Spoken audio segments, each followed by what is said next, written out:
আসসালামু আলাইকুম এভরিওয়ান, সবাই কেমন আছেন? আশা করছি সবাই ভালো আছেন। এখন কিন্তু তালের সিজন চলছে, তাই না? দেখতে দেখতে কিন্তু তালও পেকে যাচ্ছে। আর সেই পেকে যাওয়া তাল কিভাবে রস সংগ্রহ করবেন সেই পদ্ধতিটি আজকে আপনাদের সাথে শেয়ার করব। আজকে আমার আম্মু আপনাদের সাথে তালের রস কিভাবে খুব মাত্র 5 মিনিটে আপনারা বের করতে পারেন এবং কোনো রকম আঁশ ছাড়াই সেই পদ্ধতিগুলোই আজকে আমার আম্মু আপনাদের সাথে শেয়ার করবে।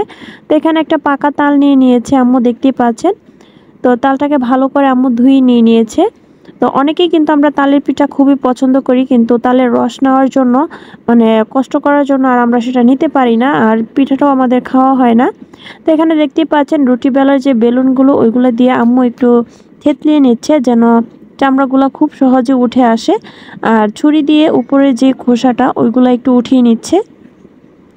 আমার আম্মু আপনাদের সাথে যেভাবে শেয়ার করতেছে পদ্ধতিগুলো ঠিক ওইভাবে করার চেষ্টা করবেন, দেখবেন তালের রস বের করার মানে পদ্ধতিটা আপনাদের কাছে খুবই সহজ মনে হবে, কোনো রকম ঝামেলা হবে না। তো দেখতে পাচ্ছেন ছুরি দিয়ে কীভাবে উপরের মুখটা কেটে নিচ্ছে, নেওয়ার পরে আস্তে আস্তে এই দেখেন এভাবে টান দিলেই কিন্তু খোসাগুলো ছড়িয়ে আসছে। তো বেলুনটা দিয়ে প্রথমে একটু থেতলিয়ে নেওয়ার কারণে কিন্তু এত সুন্দর করে খোসাগুলো গা থেকে ছুটে এসেছে আর কি। তো এভাবে করে প্রতিটা খোসা দেখতেই পাচ্ছেন খুবই সুন্দর করে আসতেছে, কোনো রকম তাল গায়ে লাগেনি। তো তালের পিঠা কিন্তু ছোট বড় অনেকেই পছন্দ করে, আবার অনেকেরও পছন্দ হয় না। তেলে ভাজা যে পিঠাগুলা, তারপর নারকেল দিয়ে অনেক ভালো করে এই পিঠাগুলা তৈরি করা যায়। তো আজকে আপনাদের সাথে সেগুলাই শেয়ার মানে পদ্ধতিটা শেয়ার করব।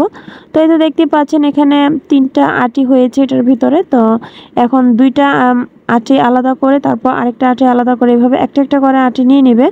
তো এখানে একটা আটি নেওয়ার পরে এখানে একটু একটু পানি দিয়ে একটু ভিজিয়ে নিচ্ছে, নরম করে নিচ্ছে যেন রসটা খুব সহজে নেওয়া যায়। তো দেখতে পাচ্ছেন। আর এখানে একটা গ্রেট করে যে আমরা যে আলু গ্রেট করি, পেঁয়াজ গ্রেট করি, এরকম একটা গ্রেটার কিন্তু আমাদের সবার ঘরে থাকে। তো আমাদের এখানে এটা স্টিলের ছিল, তো এটা দিয়ে আমরা ভালো করে এভাবে ঘষে নিব। ঠিক যেভাবে দেখানো হচ্ছে ঠিক সেভাবে নেওয়ার চেষ্টা করবেন। তো দেখতে পাচ্ছেন এভাবে নেওয়ার কারণে কিন্তু খুবই ভারী একটা তালের রস বের হবে। এই তো দেখতে পাচ্ছেন কিভাবে এগুলো ভালো করে ঘষে নিচ্ছে। ঘষতে ঘষতে কিন্তু এটা একটা সাদা প্রলেপের মতো হয়ে যাবে আটিটা। এই তো দেখেন কিভাবে তালের রসটা খুবই ঘন হয়েছে। যারা খুবই ঘন তালের রস চান তারা কিন্তু চাইলে এভাবে রসটা বের করে নিতে পারেন। তো তালের রসটা আমি আরেকটা বাটিতে আমার আম্মু নিয়ে নিচ্ছে। তো এতে করে রসটা বের করতে খুব সহজ হয় আর কি। তো বাকি 2টা আটিও আম্মু ভালো করে একটু পানি দিয়ে ভিজিয়ে নরম করে আবার ওরকম গ্রেটার দিয়ে ভালো করে গ্রেট করে নেবে রসগুলা। তো দেখতে পাচ্ছেন অনেকটা নরম হয়ে এসেছে। তো এটাও সেম ভাবে এরকম করবে। তো বললাম এই তো আজকে আপনাদের সাথে 2টো পদ্ধতি শেয়ার করব। আশা করছি আজকের ভিডিওটা আপনাদের কাছে অনেক অনেক ভালো লাগবে এবং অনেক কাজে আসবে। যারা তালের রস বের করতে পারেন না তাদের জন্য খুবই ভালো একটা ভিডিও হবে আজকেরটা। যদি ভালো লেগে থাকে অবশ্যই কিন্তু লাইক কমেন্ট শেয়ার করতে কিন্তু ভুলবেন না।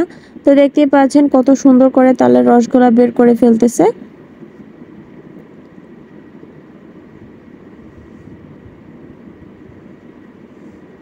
এই তো তালের রসটা নেওয়া হয়ে গিয়েছে। এখন এটা কিভাবে আঁশমুক্ত করব সেটাও আপনাদের সাথে শেয়ার করতেছি। খুবই সহজ পদ্ধতি। একটা ছাঁকনি নিয়ে নিব। এই ছাঁকনির ভিতরে আমরা যে তালের রসটা বের করেছিলাম সেই রসটা দিয়ে একটা চামচের সাহায্যে একটু ঘুরিয়ে ঘুরিয়ে দিব। তারপরে দেখবেন উপরে যে আঁশগুলা এগুলা থেকে যাবে এবং নিচে খুবই মানে কি বলবো স্মুথ একটা পেস্ট নিচে পড়বে। এভাবে করলে কিন্তু আপনাদের কোনো আঁশ আপনারা পাবেন না। তালের রসে পিঠা খুব সুন্দর বানাতে পারবেন, তালের কেকও খুব সুন্দর বানাতে পারবেন। তো দেখতেই পাচ্ছেন আমি অল্প অল্প করে দিয়ে চামচ দিয়ে এভাবে নেড়ে নেড়ে রসগুলা মানে ছেঁকে নিচ্ছি। এই তো দেখতে পাচ্ছেন আঁশগুলা উপরেই থেকে যাবে। তো এটা হচ্ছে সবথেকে সহজ পদ্ধতিতে তালের রস বের করার পদ্ধতি আর কি। ঝামেলাবিহীন, কোনো রকম আঁশ থাকবে না। দেখতেই পাচ্ছেন খুবই স্মুথ হয়েছে কিন্তু তালের রসটা। আম্মু একটু হাত দিয়ে দেখিয়ে দিচ্ছে। তো দেখতেই পাচ্ছেন কত সুন্দর হয়েছে। আর এখন আরেকটা তাল নিয়ে নিয়েছে। নেওয়ার পরে আম্মু এটার ভিতরে 1 গ্লাসের মতো পানি দিয়ে দিয়েছে, দিয়ে এটাকে ভালো করে কচলিয়ে নেবে। এটা হচ্ছে সনাতন পদ্ধতি। আমাদের খাল মানে দাদি নানু ওনারা যেভাবে নিত ঠিক সেভাবে ওনারা মানে আম্মু দেখানোর চেষ্টা করতেছে ওনারা আগের দিনে কিভাবে এই তালের রসটা বের করতো।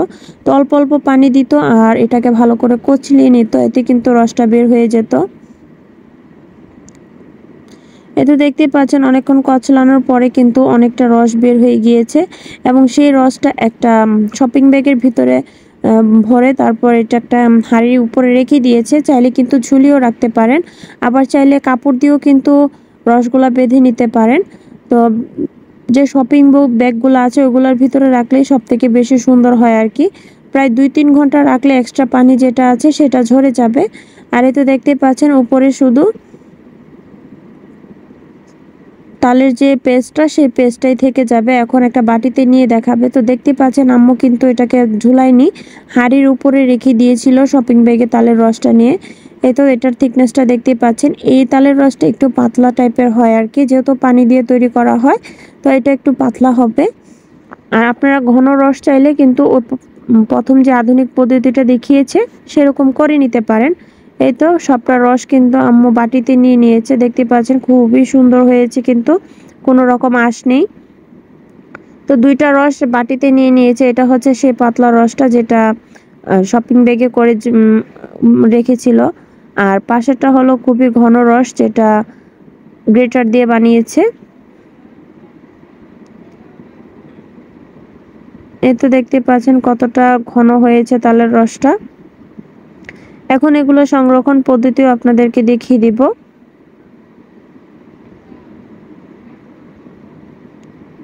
তো যে আমাদের বাসায় যে এয়ারটাইট কন্টেনারগুলো পাওয়া যায়, আপনারা চাইলে এগুলোর ভিতরে রসগোল্লা দিয়ে ডিপ ফ্রিজে সংরক্ষণ করতে পারবেন। পিঠা বানানো কিংবা কেক বানানোর আগে নামিয়ে রাখলেই হবে। একদম যখন নর্মাল টেম্পারেচারে চলে আসবে তখন আপনারা কিন্তু খুবই সুন্দর পিঠা তৈরি করতে পারবেন।